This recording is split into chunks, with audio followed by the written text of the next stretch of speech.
Hello everyone. Today in this video I will show you how to install Git in your local PC. If you face any issue in installation you can simply comment. I will try my best to help you. So without any delay let's start our video. Now for downloading Git, go to your browser and search download Git for Windows. Go to the second link, it will redirect to the official website of Git. Then click on this button, it will redirect to this page. Here you the option 64-bit Git for Windows setup. Simple click on this, downloading will start.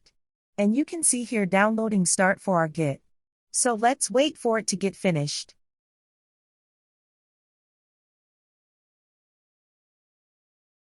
Click on this folder icon, you can see Git is downloaded over here.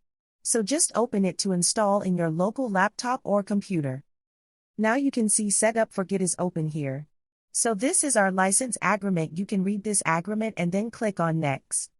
This is where your Git is going to be installed. You can also change the location or can install it at default location.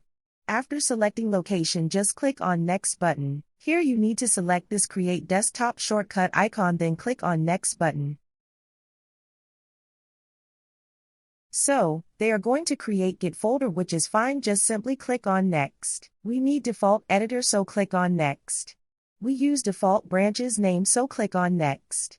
Remains all these settings as default, so click on next. Click on next again. Again next.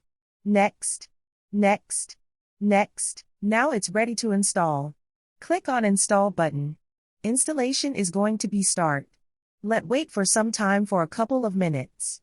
Once we done installation, Git is ready to launch, and you can see our Git is installed and it is ready to launch.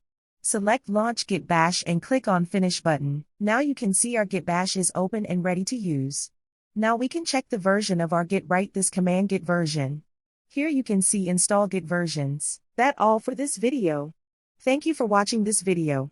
If this video is helpful for you, please subscribe my channel and share with others.